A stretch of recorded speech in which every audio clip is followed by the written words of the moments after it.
So it's that time for the Setty Report again. Madhava, what do you got for us here today? Well, today we're going to talk about the Israeli data, which is very, very important. Um, we hit upon the statement that Fauci and Dr. Walensky were making last month about 99% of people who are dying and getting hospitalized are unvaccinated. And in that particular report, we were dealing with some limitations because the CDC is not telling us the vaccine status of those who are dying or being hospitalized. Now we're looking at the Israeli data, and they have the decency of at least telling us what the vaccine status is of people who are dying or getting hospitalized. So that's what would like to talk about today. The claims from Fauci and Walensky that 99% of people who are dying are unvaccinated is an extremely important claim to break apart. And I keep hammering away at this because what they're saying is that the vaccines are 99% effective, or the risk reduction is 99%, more or less. And that is a huge claim to make, and it cannot be true. And now the Israeli data, as we're about to demonstrate, it proves that they cannot be right. And the reason why this is important is that when our administrators and authorities are making that claim, it compels people to get the vaccine. It's like a no-brainer, right? But the secondary impact is that it gives ammunition to that side to attack people who remain vaccine cautionary and unvaccinated. It's like, oh my gosh, what kind of idiot would not get a vaccine when you have those kinds of numbers? So it's a incredibly impactful statement that they're making, and it's not true. And that's why the Israeli data is so important to examine. So I downloaded this information directly from the government of Israel, and it's in Hebrew, and you can easily translate it. I put it into a number cruncher on my Mac and made these plots. The first plot I want to look at is the number of deaths in the unvaxxed population in Israel, starting from December 20th, 2020. Okay, here it is. It's a bar graph, and we see the number of deaths in the unvaccinated. Again, this is very important. They're telling us that these people were actually unvaccinated. That's not what the CDC does. You can see that around January and February, there were a large number of deaths that peaked, and it tailed off into the summer months. This goes all the way into mid-July. Now, we'll look at the same thing with people who are fully vaccinated. Look at the scale. I want to be very clear. The y-axis, the scale on the left, it's smaller. So there's fewer deaths in the fully vaccinated. But you cannot make this comparison and say, oh my gosh, there are more deaths in the unvaccinated compared to the vaccinated, because it implies when we're trying to calculate the efficacy of the vaccine, you have to compare how many people were in the unvaccinated group compared to how many people are in the vaccinated group, right? We cannot, without making that analysis, we assume that if the pools of people are the same, then clearly the vaccine is working. But that is not at all the case. Is that clear to everybody? Does that make sense to you, Joe? Essentially, as the unvaccinated group becomes smaller, a single death has a greater impact. Absolutely. That's exactly right. So, it's if 99% of people are unvaccinated and 99% of the deaths are occurring in the unvaccinated, that means the vaccine is not doing anything, right? On the other hand, if half the people are unvaccinated and half the people are vaccinated, and the deaths are 99% in the unvaccinated, then of course the vaccine is doing an amazing job. So we have to correct for the sizes of the population.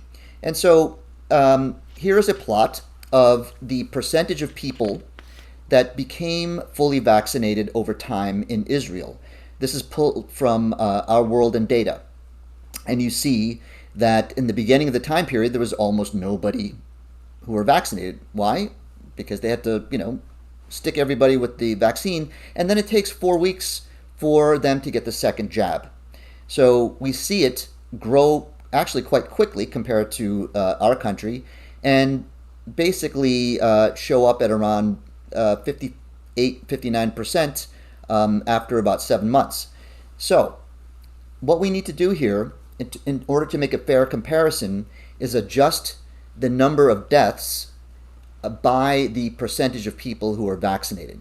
So now I'd like to bring up the next graph. If you look now in blue, this is the adjusted number of unvaccinated deaths in blue compared to the adjusted vaccinated deaths in green. In the beginning, we see that they're pretty comparable. And then there's a period where the unvaccinated deaths clearly are larger than the vaccinated deaths. And then, interestingly, they both decline.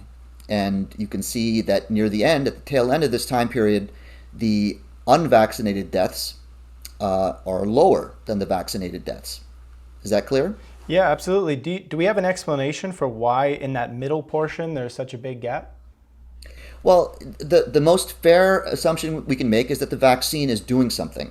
It's helping the people who have been vaccinated against death. There's no question about that. It would be disingenuous of me to ignore that possibility. I mean, that's kind of what it implies. And we're probably seeing that's mainly like elderly, those who are more exposed to potentially dying of COVID in general.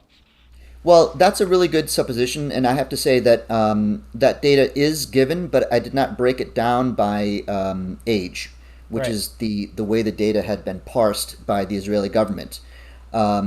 The data that I saw did not have it broken down by comorbidities. So we're only making assumptions here. I'm just looking at numbers as a whole in order to be able to calculate the efficacy of the vaccine in preventing death in the end. Perfect. Okay? Yep. Now I'm going to show you as on a week-to-week basis how good the vaccine is. In other words, what is the vaccine effectiveness? And this is a plot that's all in blue, and it peaks at 100%. You cannot have a vaccine that's more than 100% effective. But notice that throughout this time period, the vaccine actually becomes less effective, in fact, dropping below zero. Whenever it drops below zero, that means there are more people dying in the vaccinated group than in the unvaccinated group. Yeah. Is that clear? Yep.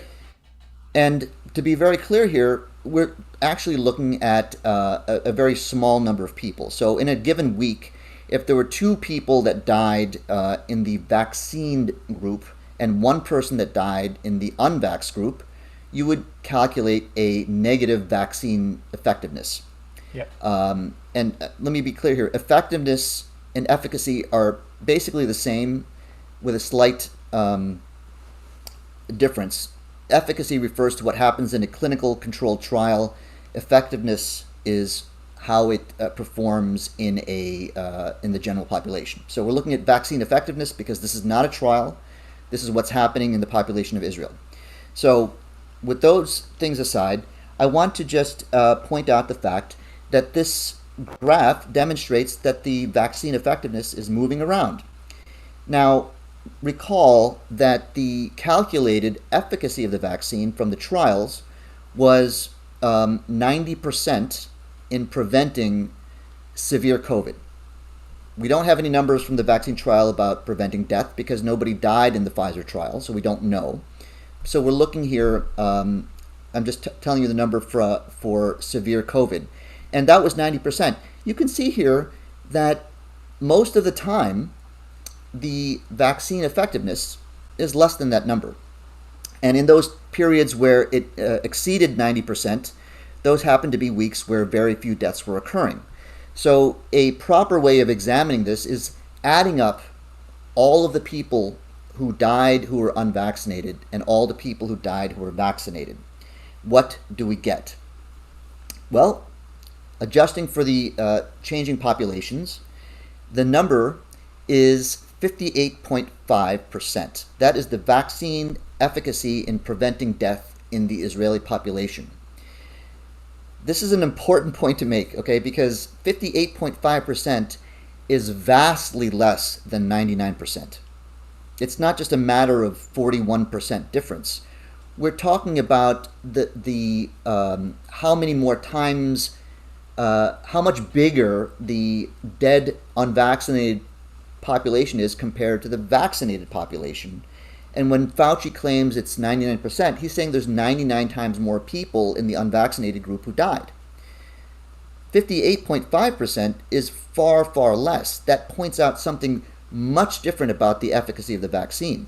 It's nowhere near as effective as our authorities are claiming, at least with respect to Israel. So, just from a purely logical perspective, it's almost impossible for the same Pfizer vaccine to be so much less effective in Israel compared to what they're claiming about what's happening in the United States. It can't be. This Right. is a large, large difference in claims. Does that make sense? Yeah, so when just to go back, I remember at the beginning of this whole vaccine was about to be rolled out, they said Pfizer was about 95, 96% efficacy in the trials. We now bring it down into the effectiveness, so what it's actually doing in the population, and you're saying that based on this data, it's something in and around 58%. Is that what you're suggesting? That's exactly right. It's 58.5% effective in preventing death.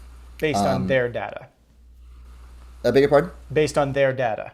Based on their data. Yeah. But their data is better than our data because they're telling us what the vaccination status is of the people who are dying. That's Yeah. not what the CDC is doing. That's not what our state's departments of health are doing. Right. They're just telling us vaccine rates and how many people are dying. So we Right. have to, make assumptions and draw correlations, which is what we did in a previous video. Hopefully, folks have seen that, and that's where it's explained in more detail.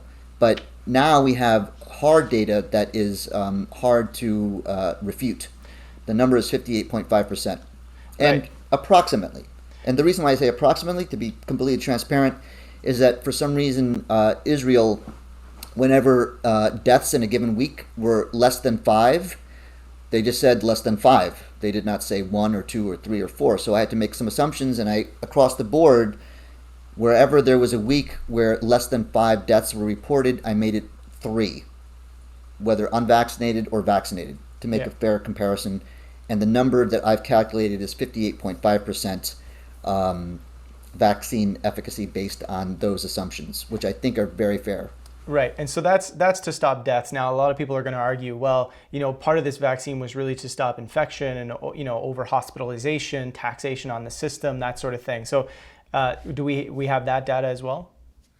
Well, yes, we do. So deaths are one thing. And I believe you said that the point of the vaccine was to prevent infections. No, the point of the vaccine was to prevent severe infections, Yep. to keep people out of the hospital, and to keep people from dying, obviously.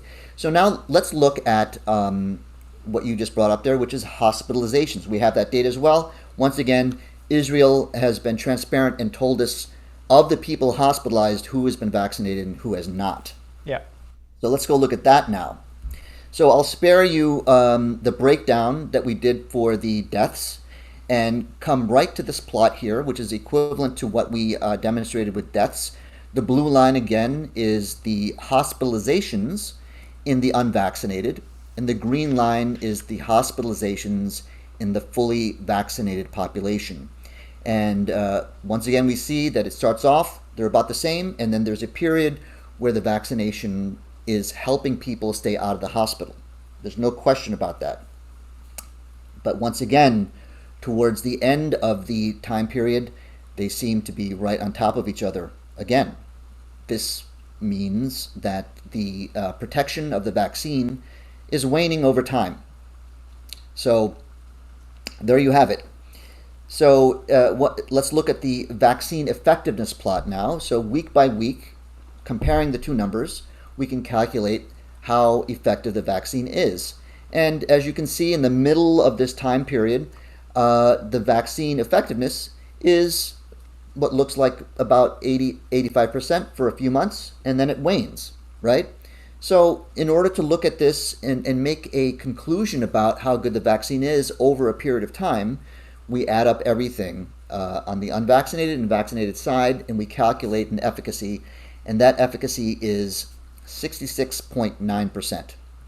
Right. It's not bad, right? And it's almost predictable because, to be honest with you, it's quite good. If we were to compare that efficacy to what we do on a very, very good flu season, where we happen to identify the strains that are going to affect the population, and make and design a vaccine to protect us from those strains, we get about, in the high 60s. That's the best we've ever done. In general, flu vaccines are around 50, and in some years it's worse than that. So 66.9% is admirable. But the point here again is that it does not compare to what was found in the trials for the Pfizer vaccine when we looked at severe COVID. I'm equating severe COVID with hospitalizations. That's all we can do here. 66.9% is much, much worse than 90%. And here's the point I'm trying to make here. A 66% vaccine efficacy means there are 3 times more people who are unvaccinated that are getting hospitalized. It's much less than a factor of 9, which is what our governments are claiming. And when Fauci says 99%, that's about 99 times. So these are numbers that cannot be reconciled. Yeah. Statistically. I'm sorry. That's the way it is. That's what we know. So it's like culturally from a governmental and a media level, it's misrepresenting what the data is actually saying. It's using a lot of sort of extreme headlines and extreme statements to overstate what's actually going on. And what's interesting about this for me too is, as much as we talk about these numbers, those numbers all still have to be spoken about in the context of a virus or of a situation where, the vast majority of people, even who do get it, I think the percentage, and I can't say this for sure right now, but I recall back in 2020, the amount of people who ended up in hospital who had COVID. So you get COVID, what percentage of people end up in hospital? It's something like 1%. So we're still talking about a virus that's not sending everybody to the hospital. It's not a death sentence. But within that 1% of people, right, this is where we're getting into the interesting data. So it's just that context I find so important to help mitigate the fear. There's not enough of that happening in the mainstream dialogue, I find. You're absolutely right. It's not happening, and it's very difficult for the average person to refute what they're saying or to even challenge that. Yeah. And what you're talking about there is absolute risk, which is versus relative risk. So when we compare vaccine to placebo, we are making a calculation about relative risk, and those numbers, are high, 90%, 70%, whatever. But the absolute risk of getting the infection is very low. Yeah. That's it. That's all. Once again, an excellent breakdown of what's going on here with the vaccine. Thanks so much for another good study report here. You're welcome, Joe, and thank you all for your curiosity and desire to know more. Stay sharp, everybody.